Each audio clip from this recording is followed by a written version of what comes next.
अगर इंसान की जिंदगी पे बंदिश के मामलात बन जाए, रुकावटें आना शुरू हो जाएं, या इंसान की जिंदगी में एक मसला चल रहा हो लेकिन वो मसला हल ना हो रहा हो, वजीफा किया जाए असर ना करे, तबीज लिखा जाए उसमें ताकत ना हो, तो ऐसी सूरत में बंदिश और रजत दोनों मामलात हो सकती है।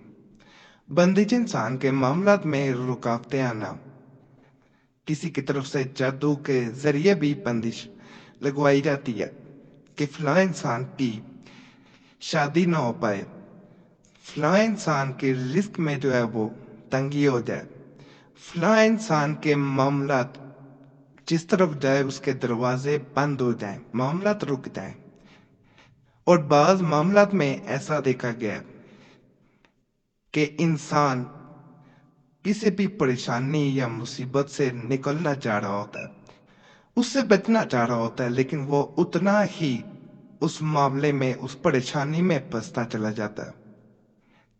अगर वो किसी अमल की तरफ जाता है तो उसको चंद अलामात होती हैं जिनका पिछले चैनल पे मुकम्मल वीडियो में जिक्र किया गया था। कंधों में बोझ आना, रात को नींद ना आना, बेचैनी होना, किसी अमल का असर ना होना, किसी वजीफा को करना तो उसमें दिल ना लगना, इंसान का अमल में दिल नहीं लगेगा।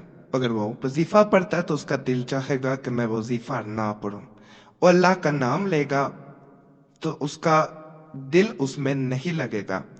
ऐसी अलामात वो अलामात होती हैं जो इंसान को ये जाहिर करवाती हैं कि उस पे लजक का मसला हो चुका है।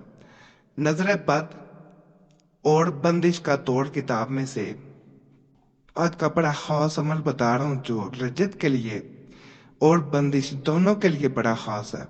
इंसान पे सख्त से सख्त बंदिश अगर लग चुकी है या किसी ने जादू के जरिए, सिफली इमलियात के जरिए उस पे बंदिश कायम कर दी है, तो ऐसी सूरत में आज का अमल जो है वो उस बंदिश को खत्म कर देता है।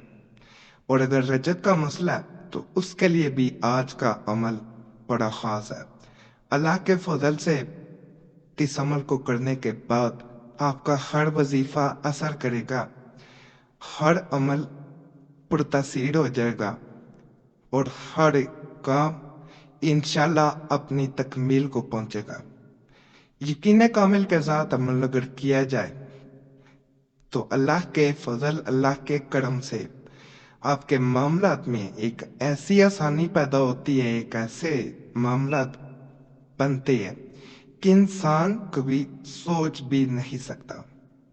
इंसान के मामलात में एक ऐसी रोशनी की किरण की तरह ये अमल काम करता है कि जहां पे हर तरफ अंधेरा हो, इंसान मायूस हो चुका हो, इंसान को ये लगता हो कि शायद उसके अब वज़ाइफ या तवीज़ात काम नहीं करते, या उसके लिए तमाम रास्ते बंद हो चुके हैं, वो कुछ भी करने की कोशिश करता है लेकिन उसमें उसे नाकामी मिलती है। जब याद रखें नाकामियां मिलना शुरू हो जाए हर कौम में, तो इस बात पे जरूर आप लोगों ने गौर करना है कि कहीं किसी ने बंदिश तो नहीं करवा दी हुई, मामला पे बंदिश का मामला तो नहीं बन गया, काम तो नहीं बन गया, जिस वजह से वो एक कैद खाने में जैसे बंद हो गया हो, उससे वो निकलना चाहता है, कोशिश करता है कि मैं इस मुश्किल से निकल जाऊं, लेकिन वो निकल नहीं पाता।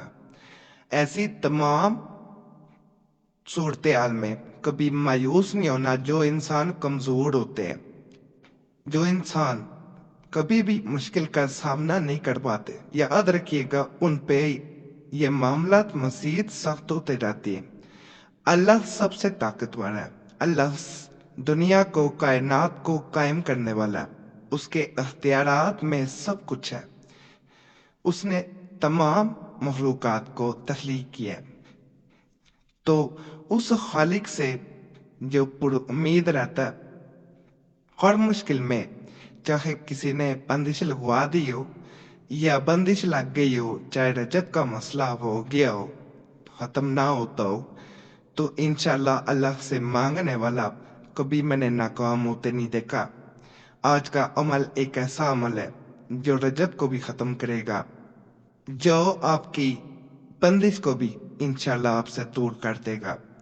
ایسا عمل ہے جو اگر انسان یقین کامل کے ساتھ اللہ کی ذات پہ توکل رکھ کے ایک دفعہ زندگی میں کرتا ہے، اگر فرض کریں آپ پہ رجت نہیں ہے، بندش نہیں ہے، اس کو پھر بھی کرنا بہتر ہے۔ بعض اوقات انسان کو پتہ ہی نہیں ہوتا، اس کے معاملات میں کئی ایسے معاملات شروع آہستہ آہستہ ہو رہے ہوتے ہیں جو رکاوٹ اور بندش کی نشاندہی کر رہے ہوتے ہیں، لیکن انسان جو ہے اس کو نظر انداز کرتا جاتا ہے، جس کے بعد وہ آہستہ آہستہ بندش بڑھتی جاتی ہے۔ لوگوں کا ناپسند کرنا، آپ کو لوگوں کا دور ہو جانا، راستے بند ہو جانا، یہ تمام بندش کے معاملات ہو سکتے ہیں۔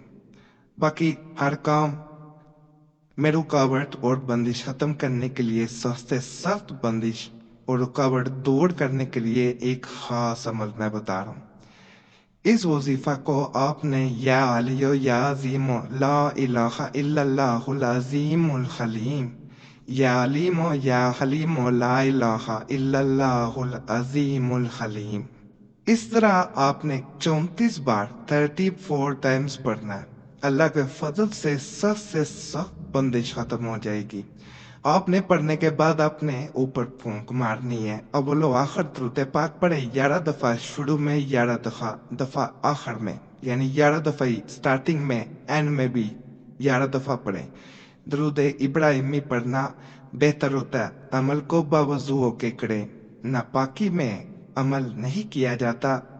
قبلے کی طرف منہ کر کے پڑھیں گے مزید فائدہ ہوگا۔ عمل کو تنہائی میں بیٹھ کے کریں، انشاءاللہ آپ کو فائدہ ہوگا، جادو یا رجت کا مسئلہ ختم ہو جائے گا۔ باقی چینل کو سبسکرائب کر دیں، ویڈیو لائک کر دیں، گھنٹی کے نشان پہ ضرور دبا دیں، اور ہمارے چینل وظیفہ بک پہ لازماً جائیں۔ بڑے خاص تویزات، وظائف، عملیات وہاں بھی موجود ہیں، انشاءاللہ آپ کو ان سے بھی بے